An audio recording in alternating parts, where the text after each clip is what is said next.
Welcome to Girls Love Diaries, because every heart has a story.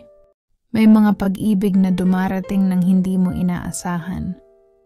Yung tipong hindi mo naman hinahanap pero bigla na lang naroon na siya. Tahimik, simple, pero ramdam mo may kakaiba. Minsan, hindi mo agad maintindihan kung anong klaseng damdamin yun. Kaibigan lang ba talaga? O baka naman higit pa? Pag-ibig nga ba ito o guni-guni lang ng pusong marupok?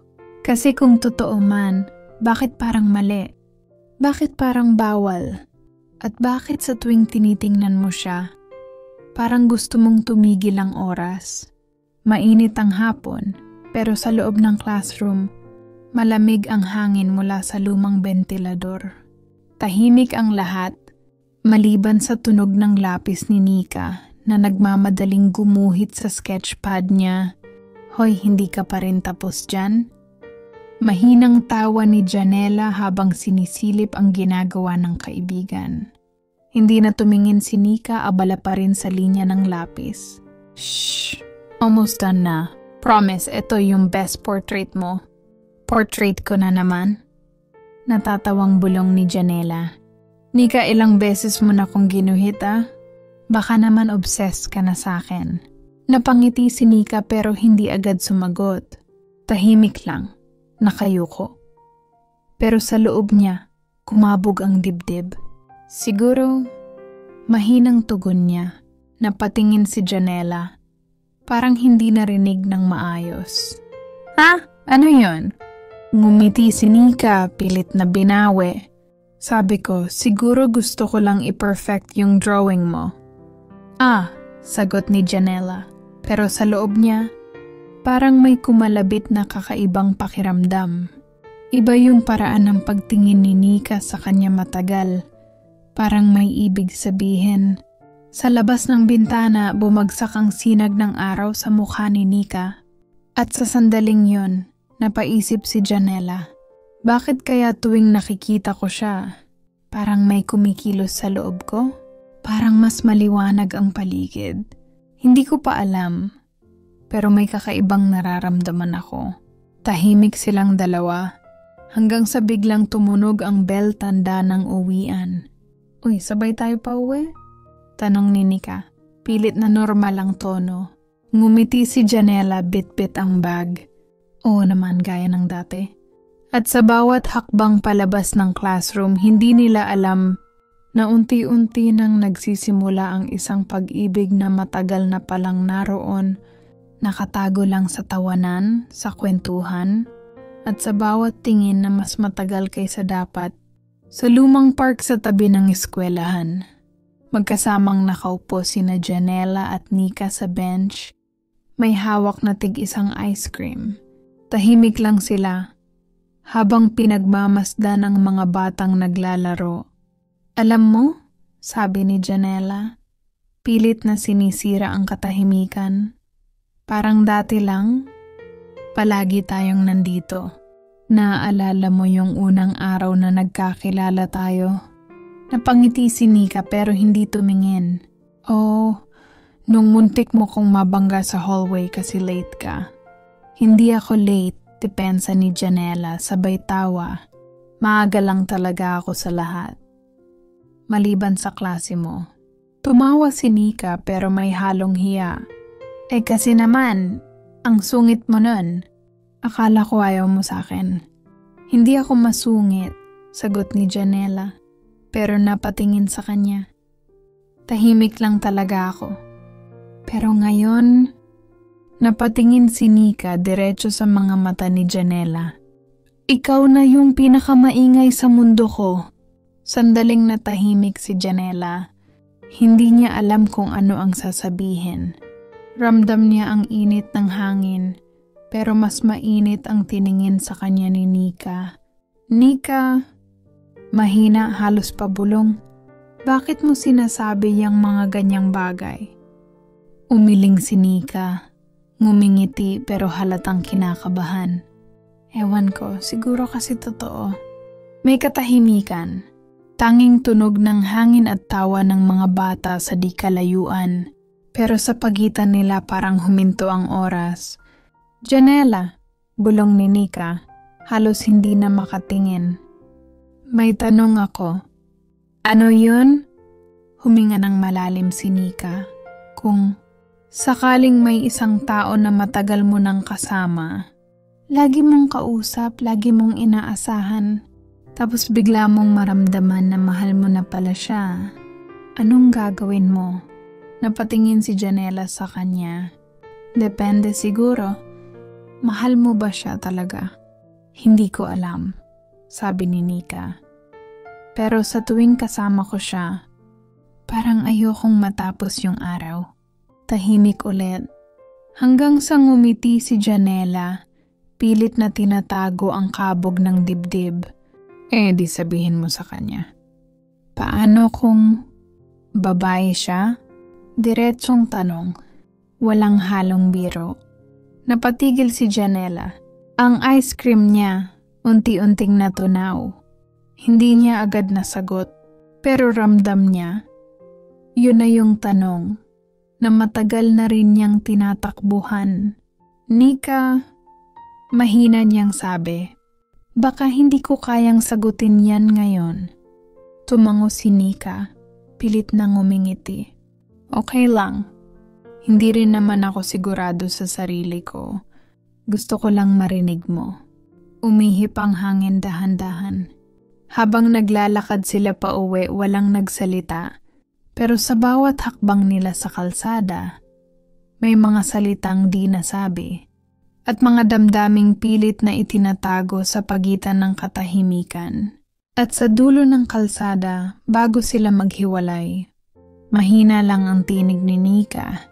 Janela, loves kita, okay ka lang? Hindi na sumagot si Janela. Ngumiti lang siya, sabay talikod. Pero sa loob niya, may tinig na paulit-ulit. Pero baka hindi na ako okay kung totoo yan. Mula nung gabing yun sa park, parang may nabago. Hindi na pareho ang tawa. Hindi na ganun kadali ang bawat biro. May pagitan na hindi nila mapangalanan tahimik pero mabigat. Magkasama pa rin sina Janela at Nika araw-araw, pero laging may sandaling parang pareho silang nag-aalangan magsalita.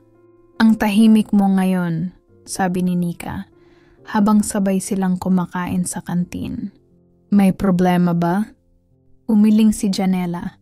Wala naman. Ngumiti siya pero hindi na abot ng ngiti ang mga mata niya. Wala ka nga bang problema? Tanong ni Nika ulit. O ako ang problema? Napatingin si Janela. Bakit mo naman nasabi yan? Kumibit balikat si Nika. Ewan. Kasi parang iniiwasan mo ko nitong mga nakaraang araw. Tahimik. Kung may nasabi akong mali. Wala kang nasabi. Putol ni Janela. Medyo mabilis. Napabuntong hininga siya. Hindi lang ako sanay. Sanay san? Na ganito. Tumingin siya sa kaibigan. Na may mga salitang hindi ko alam kung paano sasagutin. Nagtagal ang katahimikan. Parehong napatingin sa labas. Sa mga estudyanteng tumatawa, nagbibiruan. Parang gusto nilang bumalik sa ganon. Yung panahon na walang halong pag-aalinlangan ang bawat tingin at tawanan.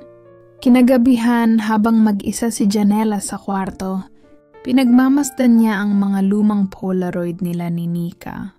May isang litrato nakaakbay si Nika, nakangiti. Habang siya naman ay nakatitig sa kamera, seryoso. Pero ngayon, sa tingin niya, parang doon palang nagsimula ang lahat. Huminga siya ng malalim. Bakit ka pa kasi dumating? Mahina niyang sabi, halos pabulong. Kung ganito lang din yung mararamdaman ko. Sa kabilang banda, si Nika naman ay gising pa rin. Hawak ang cellphone, ilang beses nang tinetype at binubura ang mensaheng, "Miss na kita. Pwede ba tayong mag-usap?" Pero sa dulo wala siyang pinadala. Kinabukasan nagkita silang muli. Parehong nagpilit ng ngiti. Parehong nagsabing okay lang. Pero sa ilalim ng lahat ng iyon, may mga tanong pa ring walang sagot. At habang naglalakad silang magkasabay pa uwi, bumigkas si Nika ng mahina. Janela, kung sakaling mawala ako, hahanapin mo ba ako? Napalingon si Janela gulat at nalilito. Ano yung ibig mong sabihin? Ngumiti si Nika, pilit pero magaan. Wala, curious lang. Wag mo ngang sabihin yan, sagot ni Janela. Medyo mas seryoso na ang tono. Parang ang bigat pakinggan. Bakit? Natatakot ka bang mawala ako? Tahimik si Janela. Tiningnan niya si Nika.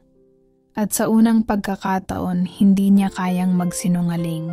Siguro, ngumiti si Nika. Pero may luha sa sulok ng mata. Salamat, sabi niya. Kasi kahit papano, alam kong may halaga pa rin ako sa'yo. At habang lumalakad sila, tahimik lang ang paligid. Pero sa loob nila, parehong may unos. Isang damdaming hindi nila alam kung dapat bang pigilan o hayaang tuluyang lamunin sila. Mula ng araw na yon, mas bihira na silang magkasama. Hindi naman sila nag-away, pero parang may hangin sa pagitan nila na hindi nila kayang tabasin. Si Janela, abala sa mga gawain, laging may dahilan. Si Nika, tahimik na lang. Pilit na tinatanggap. Uy, punta tayo mamaya sa tambayan, alok ni Nika nakangiti. May dala akong kape, yung gusto mo.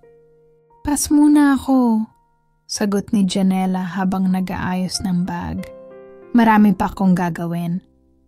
Ganon ba? Mahina lang ang boses ni Nika. Sige, next time na lang, promise. Ngumiti si Janela pero ramdam ni Nika peke yung ngiti. Lumipas ang mga araw. Sa bawat silid na pinapasok ni Janela, naririnig niya pa rin ang tawa ni Nika sa kabilang dulo ng hallway. At tuwing magtatama ang tingin nila, mabilis din siyang umiwas. Hindi dahil ayaw niya, kundi dahil natatakot siyang baka mabasa ni Nika ang totoo na mahal niya rin ito at hindi niya alam kung paano haharapin iyon. Isang gabi, nag-message si Nika.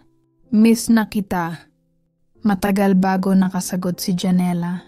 Hinawakan niya lang ang cellphone. Ilang beses binasa.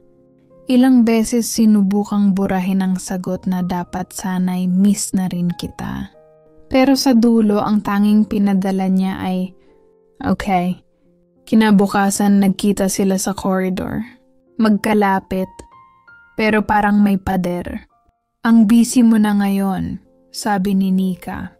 May halong tawa pero mahina. Baka nakakalimutan mo ng may best friend ka. Hindi naman, sagot ni Janela pilit na kalmado. May mga kailangan lang akong ayusin. Lahat ba kailangan ayusin? Diretsong tanong, nakatingin sa kanya. Pati ba yung sa atin? Hindi agad nakasagot si Janela. Tumingin siya sa sahig sa kamahina ang boses. Wala namang sira, 'di ba? Kung wala, bakit parang wala na rin tayo? Lumapit si Nika. Janela, may nagbago ba? Tahimik. Hangin lang ang sagot. Paglaon, nagsalita rin si Janela. Hindi ko alam, Nika, baka ako lang to. Baka kailangan ko lang ng oras. Oras? Mapait ang ngiti ni Nika. Para saan? Para makalimutan ako? Hindi na siya sinagot ni Janela. Tinalikuran niya si Nika at sa bawat hakbang, pakiramdam niya ay tinatanggal niya ang isang bahagi ng sarili niya. Pag-uwi ni Nika, umiyak siya ng walang tunog. Sa unan, sa dilim, bumulong siya ng mga salitang hindi kailanman narinig ni Janela. Hindi ko alam kung saan ako nagkamali. Pero sana, paghanda ka na ulit, ako pa rin yung pipiliin mo. Habang si Janela naman, nakaupo sa kama, hawak ang litrato nila. Sa ilalim ng mga ilaw ng kwarto, mahina niyang sabi, Mahal kita, sana okay ka lang. Tapos napangiti ng mapait. Kasi ako, hindi. Lumipas ang mga linggo. Tahimik na lang si Nika. Wala nang mga good morning sa chat. Wala nang mga tawag sa gabi. Wala na ring mga paalala ng kape sa umaga. Parang biglang naglaho yung sigla ng mundo ni Janela. Sa klase tahimik si Nika. Wala na yung dati niyang tawa na lagi niyang naririnig kahit saan. Kapag nagtama ang mga mata nila, mabilis na siyang umiwas. At sa bawat pag-iwas parang may kumikirot sa dibdib ni Janela. Nika, sabay tayo mamaya? Mahinang tanong ni Janela habang nag-aayos ng gamit.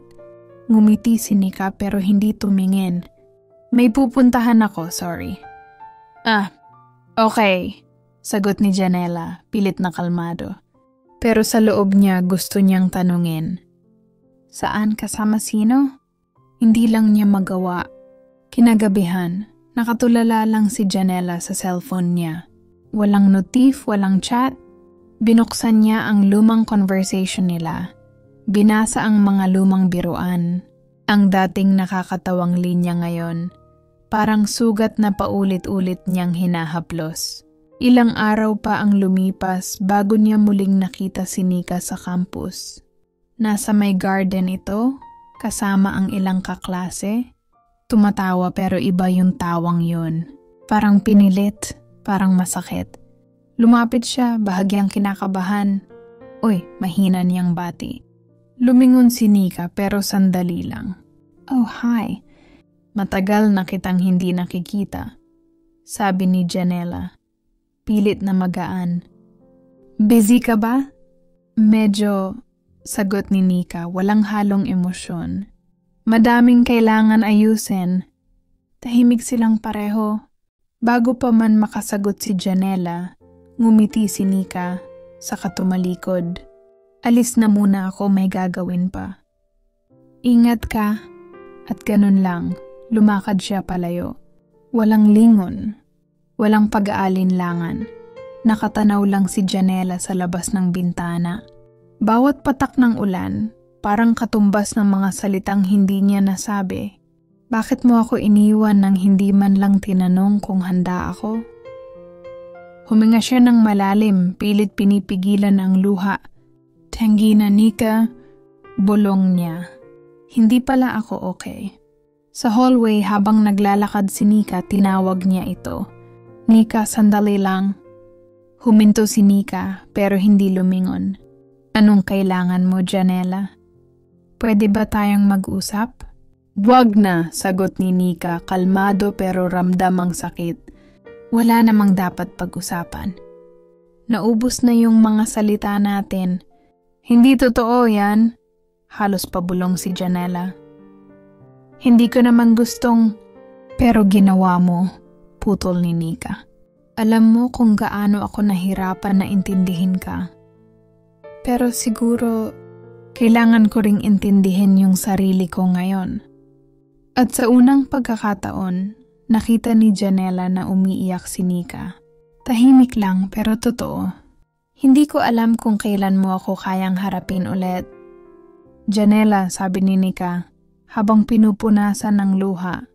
Pero sana pag dumating yung araw na yon, hindi na ako ganito nasasaktan. Umalis si Nika. At sa koridor na yon, naiwan si Janela nakatayo, hawak ang puso, habang unti-unti niyang nare-realize na minsan, kapag pinili mong manahimik, dun ka mas lalong nawawala. Umaga pa lang, may kakaibang tahimik sa campus. Parang kulang ang araw. Walang Nika sa usual spot nila sa ilalim ng puno. Walang text. Walang chat. Ang tanging iniwan isang mensahe sa GC. Magpapaalam muna ako saglit. Lilipat ako ng school sa kabilang city. Ingat kayo lagi. At doon parang huminto ang mundo ni Janela. Hindi siya agad nakagalaw. Nakatingin lang sa screen. Paulit-ulit binabasa yung linya. Bawat salita parang pako sa dibdib niya. Lilipas lang to. Sinubukan niyang sabihin sa sarili. Pero kahit anong ulit, mas lalong sumisikip yung dibdib niya. Kinabukasan, umalis siya ng maaga. Tumakbo papunta sa terminal. Dala ang bag, dala ang takot. Hinahanap niya si Nika baka sakaling mahabol pa. Pagdating niya roon, nakita niya ito. May bitbit na maleta, nakaupo habang naghihintay ng bus. Ang buhok nito ay nakapusod. Ang mga mata pagod pero buo ang loob. Lumapit siya, hingal pa. Nika? Nagulat si Nika pero hindi agad nagsalita. Anong ginagawa mo rito? Bakit hindi mo sinabi sa akin? May panginginig ang boses ni Janela. Bakit sa chat lang? Ang dami nating pwedeng sabihin, Nika. Wala naman tayong dapat pag-usapan, di ba? Mahina pero matatag ang tono ni Nika. Sinubukan ko nang ayusin pero hindi mo ako hinabol noon. Nika, lumapit si Janela, halos manginig. Hindi ko lang alam noon kung paano haharapin to. Pero ngayon alam ko na. Wag mo na, sabi ni Nika, pinutol siya. Baka pareho lang tayong masaktan ulit. Hindi, pakinggan mo muna ako. Lumapit pa si Janela, hawak na ang kamay niya ngayon. Hindi ako naging matapang noon, oo. Pero hindi ibig sabihin wala akong naramdaman. Araw-araw kitang hinahanap kahit ayaw kong aminin. Natahimik si Nika. Bumagsak ang luha niya dahan-dahan. Bakit ngayon mo lang sinasabi? Dahil ngayon ko lang kayang sabihin, bulong ni Janela. Ngayon lang ako handang aminin na, Nika, mahal kita. Tumulo rin ang luha ni Nika. Ang tagal kong hinintay marinig yan, sabi niya pilit nang umingiti. Pero ngayon ko rin kailangan umalis. Tahimik silang pareho. Tanging tunog ng bus ang maririnig, unti-unting papalapit. Humigpit ang hawak ni Janela sa kamay ni Nika. Hindi mo kailangang umalis kung ayaw mo. Pwede nating ayusin to. Janela, ngumiti si Nika malungkot pero totoo. Hindi mo kailangang ayusin ako. Kailangan mo lang akong alalahanin. At bago siya sumakay, niyakap niya si Janela ng mahigpit yung yakap na may bigat. May sakit at may pag-ibig na hindi pa rin tapos. Mahal kita, mahina niyang sabi. Hindi sumagot si Janela. Ngumiti lang habang tumutulo ang luha. At nang umalis ang bus, naiwan siyang nakatayo sa gilid ng kalsada. Bit-bit ang mga salitang huli na nang masabi at isang pangakong baka hindi na matupad. Maulan na gabi. Si Janela nakasilong sa lumang waiting shed malapit sa terminal. Naramdaman niyang may dumarating. Paglingon niya, si Nika iyon basang-basa, nanginginig, pero may ngiti sa labi. Bakit ka nandito? Tanong ni Janela habang inabot ang panyo niya kay Nika. Hindi ko alam, sagot ni Nika, sabay tawa ng mahina. Siguro, kasi gusto kong makita ka. Tahimik, tanging patak ng ulan ang maririnig. Tumingin si Janela sa kanya. Mabagal. Parang sinusukat ang bawat titig. Hindi mo dapat ginagawa to. Alam mo kung anong mangyayari kapag patuloy mong nilalapitan ako. Alam ko, sagot ni Nika, halos pabulong. Pero mas mahirap yung hindi kita makita. Lumingon si Janela palayo, huminga ng malalim. Hindi mo alam kung gaano mo ko ginugulo. Alam ko, sabat ni Nika, unti-unting lumapit. Kasi pareho lang tayo. Tiningnan siya ni Janela diretso, walang takas. Hindi mo ako kilala, Nika. Di pa kilala ka. Napatawa si Janela kahit saglit. Pero agad din siyang natahimik nang maramdaman niya ang kamay ni Nika na dahan-dahang humawak sa kanya. Mainit kahit malamig ang paligid. Janela, sabi ni Nika, bakit mo tinatago kung ano yung totoo? Dahil nakakatakot. sagot ni Janela. Halos bulong. Nakakatakot mahalin ka. Napatigil si Nika. Napangiti siya pero may luha sa mata. Kung ako naman yung hindi natatakot? Walang sagot si Janela. Tanging mga mata lang nila ang nag-usap. Ulan, hangin, at dalawang pusong hindi pa handa pero nagsisimula ng bumigay. Tahimik na campus. Si Nika nakaupo sa bench sa ilalim ng puno kung saan sila madalas magkasama ni Janela. Hawak niya ang panyo nito tuyong-tuyo na. Pero parang may bigat ng alaala. Hindi mo ba talaga ako kakausapin? Mahinang sabi ni Nika sa sarili, habang pinaglalaruan ng laylayan ng panyo. Lumapit si Janela. Walang salita, diretso lang ang tingin sa kanya. Tahimik. Hangin lang ang gumagalaw. Bakit mo ako iniiwasan? Tanong ni Nika. Bakas ang sakit sa boses. Hindi kita iniiwasan, sagot ni Janela pero iwas tingin. Inaayos ko lang yung sarili ko. Bakit kailangan mong ayusin yan? Kung ako naman yung dahilan kung bakit ka naging totoo, tumingin si Janela mabilis. Nika, wag mo naman akong pahirapan. Hindi lahat ng totoo dapat ipaglaban. Pero paano kung ako yung totoo mo? Sagot ni Nika halos pabulong.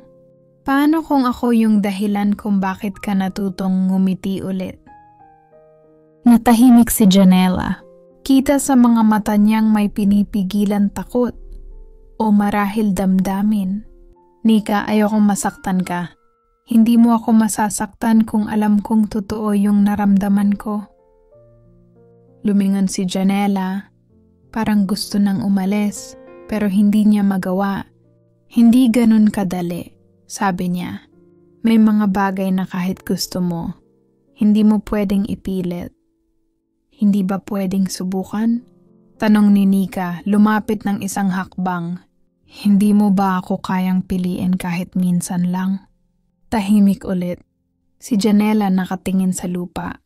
Si Nika pilit nang ngumiti kahit ramdam ang bigat ng bawat salita.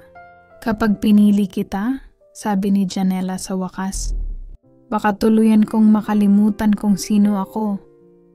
Baka naman kapag hindi mo ako pinili. Sagot ni Nika lumalakad palayo. Makalimutan mo rin kung paano magmahal. Si Janela naglalakad pa uwi galing library basang-basa. Walang payong. Biglang may huminto sa tabi niya. Si Nika nakasakay sa motor. May suot na helmet at nakangiti kahit basa rin. Sumakay ka na, sabi ni Nika pilit ang ngiti. Baka magkasakit ka. Umiling si Janela. Kaya ko. Hindi mo kailangang kayanin lahat, Janela. Sagot ni Nika, mahina pero buo. Minsan, hayaan mo namang may mag-alala sa'yo. Tahimik. Ilang segundo bago sumuko si Janela at sumakay sa likod. Habang umaandar ang motor, walang imikan. Ulan lang ang maingay. Pero sa pagitan ng mga patak, may mga salitang gustong kumawala. Pagdating nila sa harap ng bahay ni Janela, pareho silang hindi bumababa agad. Si Nika bumuntong hininga. Hindi ko alam kung tama pa tong ginagawa ko. Bakit mo sinasabi yan? Tanong ni Janela, tinanggal ang helmet. Dahil kahit anong iwas mo, kahit anong layo mo, gusto pa rin kitang makita. Gusto pa rin kitang kausapin. Gusto pa rin kitang mahalin. Tahimik si Janela, nakatingin lang sa ulan na bumabagsak sa kalsada. Nika, wag mo nang sabihin. Putol ni Nika. Kahit alam kong mas madali kung titigil ako, ayoko. Kasi pag tumigil ako parang itinatapon ko yung totoo. Lumingon si Janela, umiyak na. Hindi mo alam kung gaano ako natatakot. Bakit? Tanong ni Nika, lumapit ng kaunti. Dahil tuwing kasama kita, nakakalimutan kong dapat wag akong umasa. Ngumiti si Nika kahit nanginginig. Di sabay tayong umasa. Sabay tayong matakot. Lumapit pa siya dahan-dahan. hanggang magkalapit na ang mga mukha nila. Tahimik, hangin lang at ulan. Si Janela nagbuntong hininga. Nika, Kung ito yung mali, bakit ang sarap maramdaman? At doon, sa gitna ng ulan, dahan-dahang naglapat ang kanilang mga labi. Hindi mabilis, hindi rin sigurado. Pero totoo, parang lahat ng pinigilang salita doon na bumuhos. Ilang buwan na ang lumipas. Tahimik ang campus. Graduation day. Si Janela at Nika pareho ng bihis. Pero hindi na tulad ng dati may distansya. May mga salitang naiwan sa pagitan nila. Sa entablado, habang inaabot ni Janela ang diploma niya, nakita niya si Nika sa dulo ng crowd. Nakangiti.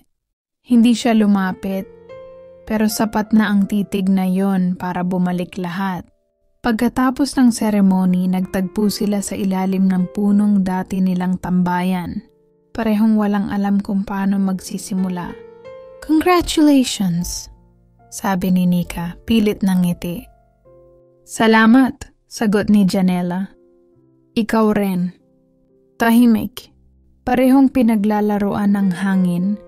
Pilit tinatago ang panginginig ng mga kamay. Hindi na tayo tulad ng dati, no? Sabi ni Nika sabay tawa ng mahina. Pero okay lang. Masaya ako para sa'yo.